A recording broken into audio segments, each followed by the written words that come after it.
That's Big Apple Books in Fort Lauderdale, Florida. I was just in there. They got a great selection. I picked up a handful of stuff, so let's see what I got.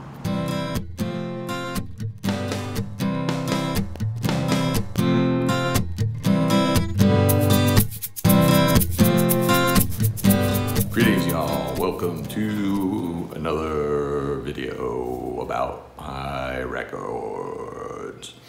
I hope you appreciated that opening little intro because it took me a little while to get that shot because there were so many people like browsing the books out front, and I didn't want to bother any of them, so I just kind of had to wait it out, but I got it. Us professionals, we come through, right? But anyway, so today we're talking about Big Apple. It's actually a used bookstore, but they also have used CDs and records and stuff down in Fort Lauderdale. And I went down there a few weeks ago to check it out, and they have a lot of used CDs. Not as many records, but a good selection of those as well. I didn't pick up any records. I think all the used CDs were $2. I'm pretty sure they were $2. I can't remember. I'm not sure if I still have the receipt, but yeah, it's just a really cool shop. Like I said, it's mainly a used bookstore, and they have tons of used books for you to check out. But the CD selection was just really awesome. Just found like a bunch of stuff there, and again, the price so cheap that I just kind of was like, it's hard to kind of put stuff back if you're like, it's only $2, So yeah, really highly recommend checking that place out if you are in the Fort Lauderdale area. So let's check out what I picked up. 1985, we get This Is Big Audio Dynamite. I guess their debut, right? This is obviously Mick Jones's band after he leaves the Clash, or I don't know if he was let go from the Clash, whatever their history was there at the end. But yeah, I never really was into them when I was younger, but there were a couple of songs of theirs that I liked, and then just maybe within the last 10 years I started picking up their CDs when I found them, and I really like them. Don Letts is also in this band. He, of course, is one of the main dudes in the London punk scene. I'm sure if you've seen any documentaries about the London punk scene, you will have seen him. He always pops up talking about them, and he filmed a lot of videos and stuff like that back then. And so just a really a cool dude, Don Letts. The history of this band is kind of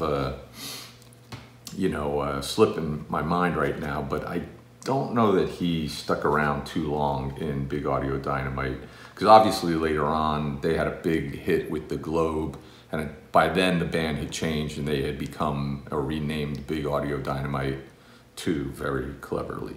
I don't know if he, how many records he appears on, but he's on this one, and it's good. It's kind of this, it's kind of this weird mashup of, I don't know, like punk, funk, I don't know, not really hip hop, but just this really wide variety of genres kind of just coming together and melding and forming this band, but really cool. I like these guys. On this record, some of my favorite tunes are Medicine Show, and E = MC Squared is another one I really like. And most of these CDs I'm going to show you today, I haven't really delved too deep into them. I've listened to them at least once, but I haven't really had the time to kind of really pop them in and listen to them a few times to really kind of get a sense of other tracks, but these are the two that stood out on this one.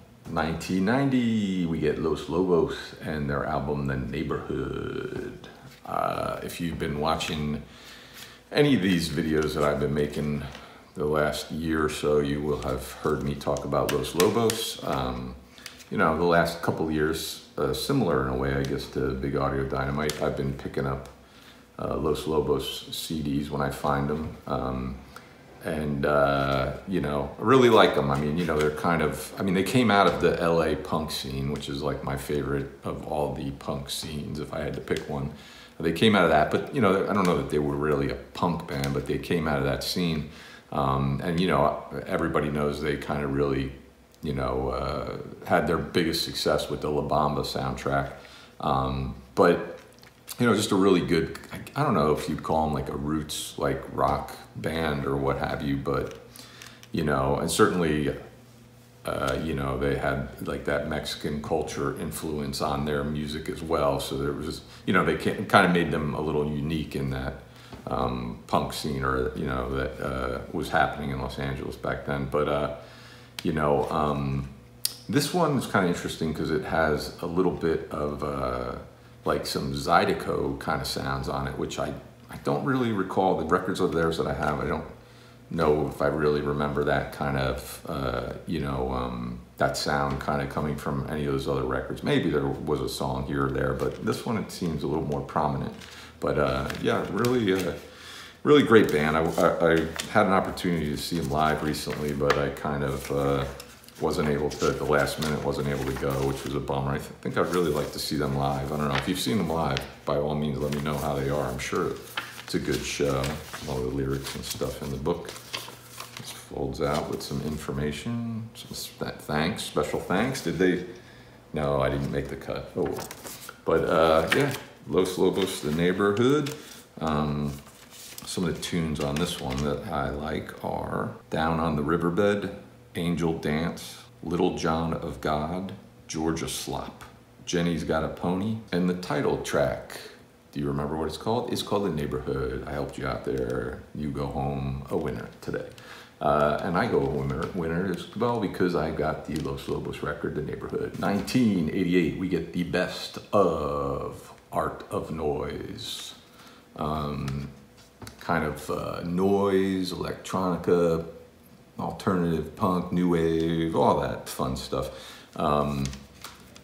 Probably like a lot of people, my introduction to Art of Noise came in the mid-'80s when their song Close to the Edit, the video, not necessarily even the song, but the video was all over the video shows that were happening. They'd always show that video. The little girl, like chainsaws, all that stuff. If you haven't seen it, you should check it out. But it was constantly played. So that was my introduction to them. You know, the tracks on here that I dig are Beatbox, Close to the Edit, like I mentioned, Peter Gunn Theme, their cover of Prince's Kiss. And there's a couple of tracks. There's a tune on here called Paranoia that features Max Headroom, like the little, I don't know if he initiated in Coca-Cola commercials. I don't remember. If you're familiar with him, you know what I'm talking about. But there was a TV show, Max Headroom, but it was like one of these like spokesman-y kind of things like that were kind of popular in the 80s, and then it became so popular that they created a TV show around him. I don't know if this is from that TV show. I never watched it. And there's also like, they did a tune for the Dragnet movie that had Dan Aykroyd and Tom Hanks. And there's a tune on here that's, you know, it's kind of a bit of a throwaway, but it's kind of interesting. But, you know, it's, you know, they're an interesting band. If you're not familiar with them, you should really check them out. 1979, we get ELO and their greatest hits, ELO's greatest hits. Let's not be mistaken. Had a couple of tunes by them, had no records. I mean, ELO, this is like Jeff Lynne's band, if you're not familiar. Had a lot of success, very like, their songs very catchy, very, you know, hooky and what have you, really catchy melodies and stuff like that. The Greatest Hits collection seems to me like, you know, probably all I need from these guys. I know there's a newer version of this that adds a few tunes to it. There's like one tune that's missing from this that I really like by them is called Do Ya. That's not on here. But you know, the whole record is full of some great tunes. Like I said, really catchy stuff here. Like Evil Woman, Living Thing, Turn to Stone, Sweet Talking Woman, Telephone Line, and Mr. Blue Sky, which I'm sure a lot of you are familiar with. If you're not, even if you're not familiar with these guys, I'm sure you've heard it in like a commercial or a movie trailer or something like that. But all those tunes, I guarantee you, if you were not familiar with them and you put this on and listen to it, you'd be like, oh, I know this tune, I know this tune. It's one of those kind of records, you know, but yeah, really cool little collection of tunes. 1991, we get OMD and their album Sugar Tax. I was gonna say Sugar Fix, but Sugar Tax is this one. OMD obviously really became super popular in the mid 80s with their tune If You Leave from the John Hughes production of Pretty in Pink. And I recently got an earlier, I think their debut that came out in like 1980, you know. I wasn't familiar with any of their stuff before If You Leave, so we were talking 85 or 86. And I picked that up and I really liked it. So when I saw this there, it's a later record, but I just, you know, again, it was $2 and I just was like, you know, I have 2 CDs by them that I really liked, and then I picked up that debut and I kind of liked that one. So I thought I'd give this a try, and it's actually pretty good. A lot of the tunes, I don't know if, because this comes out in 91, they had a little bit more success after If You Leave, kind of piggybacking off of that. And then they kind of just seem to kind of fade away or whatever, at least in the United States, I think. And so I don't know, this comes out in 91, it's a few years after If You Leave, and I don't know if they were trying to kind of recapture that, or they were like, hey, we need another song like that. You know, for a hit or whatever, we need a hit. We need, how about writing something like If You Leave? Because there's a lot of songs on here that kind of sound like in that vein, like If You Leave, you know, version 2 or something like that. None of them are as good as If You Leave, but there's a handful of songs that are kind of in that vein. They sounds like the band trying to kind of repeat that success or whatever you want to call it. So it's kind of interesting, but it's pretty good. And I think, if I remember correctly, like there were like 2 main dudes that were made up of OMD, and then maybe they brought in different people on different records. And I think, if I remember correctly, maybe this record, one of those dudes is gone. The voice of If You Leave and all those songs or whatever, the singer, he's still here, but the other guy, I think I read, kind of disappeared, or they split up, whatever the deal was. But it's a pretty good record. Some of the tracks on here that I like are Sailing on the Seven Seas, Pandora's Box, Then You Turn Away, Speed of Light, Was It Something I Said, Call My Name, and Neon Lights is another one that I really liked. So yeah, it's pretty interesting, you know, diving into their catalog recently. I think I'd really like to hear a bit more of that, like pre-If You Leave stuff, you know, because I like the debut so much. So we'll keep my eyes out. Let me know if you're familiar with any of that stuff from OMD, that earlier stuff. I'd be kind of curious to see some recommendations of some other albums of theirs. 2014, we've got Beck and his record, Morning Phase. Got quite a few CDs by Beck. Like, you know, a lot of his stuff. This one's got a bit more of a mellow sound to it, almost a little bit like, kind of, if you're familiar with like the Laurel Canyon kind of sound, you know, just kind of breezy, mellow kind of thing. You know, it's not as like I think a lot of his earlier records were a little weirder, maybe a little more experimental. This is a little more kind of mellow, laid back, but pretty good pickup, you know. Always kind of cool to pick up one of his records. Tunes on here that I like include Blue Moon and Don't Let It Go. Don't Let It Go is really good. I wonder if that was released as a single. Blue Moon, I think I had digitally before. So that must have been like a single or something released from here. But yeah, good collection of tunes by Beck. 1986, you know it, you love it. We got Huey Lewis and the News and their album 4. And you know, what can I say? I had this when I was younger, a cassette of this when it came out. I liked Huey Lewis. I mean, I know people, you know, he's kind of a punching bag, kind of the butt of jokes. You know, I know some people kind of kind of think of Huey Lewis and the News as the, you know, the mayonnaise of 80s rock, or whatever you want to call it. You know, it's whatever. But I like it. I mean, there's catchy songs on here, you know. I enjoy it. It's interesting to me that I don't think I ever knew.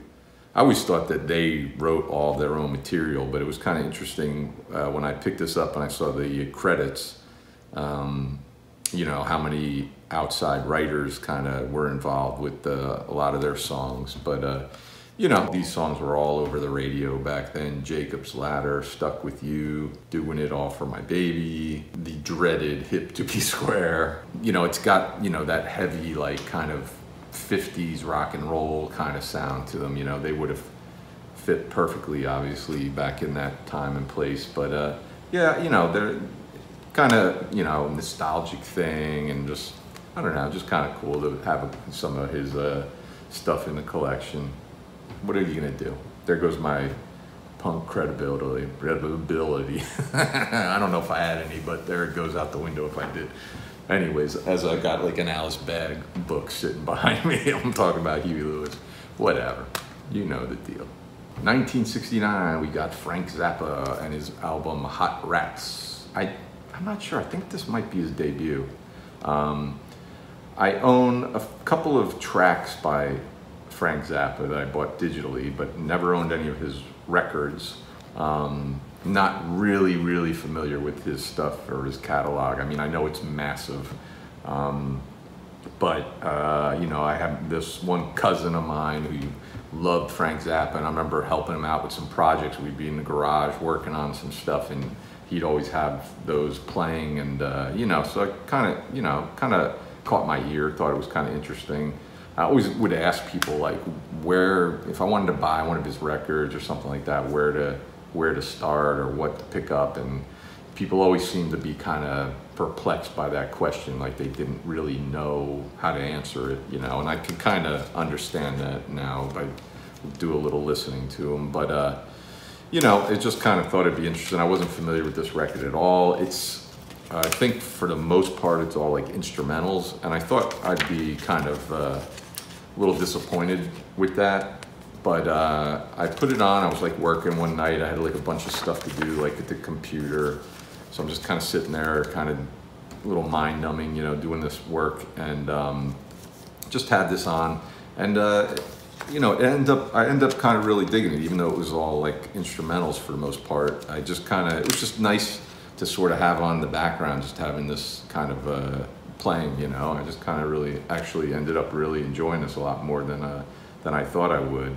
The standout track, I think, for me on this was the Gumbo Variations, which is kind of interesting because it's 17 minutes long. But yeah, you know, I really, like I said, I really ended up liking this a lot more than I thought I would. 1979, more Frank Zappa. This is his album Shake Your Booty, a play on that disco song that I guess was really popular at the time. And you know, obviously, people who know Frank Zappa know he's very satirical, and that just kind of goes to show you what the title of the record, right? This was all recorded live, but it's not like a live record where he's playing all his quote-unquote hits or tunes from the past. These are maybe songs that he'd been playing live in concert previously, but this is kind of like a, you know, a new record, but it happened to be recorded live, so all lyrics and stuff. But yeah, it's a good collection. Again, to, you know, kind of, again, this and Hot Rats are sort of like the first Frank Zappa CDs I've ever owned. So although I'm familiar with some of his other music, you know, these are the first records I put on and like sort of just listen from start to finish. You know, they had these two there. I wonder if if they had had a few other ones, if I maybe would have picked them up. I mean, I've seen a lot of Frank Zappa in used stores in the past, and usually they're not very cheap. Usually the price is a little high on them, and these were $2, so you know, it was a pretty good deal. Some of the tracks on here that I really like: Flakes, I'm So Cute, Bobby Brown Goes Down, Baby Snakes, Trying to Grow a Chin, Dancing Fool, and the final track, Yo Mama, which, like Hot Rats, it's another one of those real long ones. This one is like almost 13 minutes. But yeah, you know, it's cool to have some Frank Zappa in collection. I think this is like might be one of his most popular records. I think I remember reading somewhere that it might have sold pretty well for him. But yeah, so cool stuff from Big Apple. If you're in Fort Lauderdale, Florida, by all means pop in there. I'm sure you'll probably find some stuff, or maybe even just some used books instead of CDs. But you know, just a really cool shop, and the lady working there was really nice and friendly. You know, but yeah, can't recommend a visit to that place more. So by all means, let me know what you think of these records. As always, tell me your favorite track. What I really want to hear about is your favorite tracks on the Huey Lewis record. Please comment below. Anyways, thanks for watching. We'll see you another time.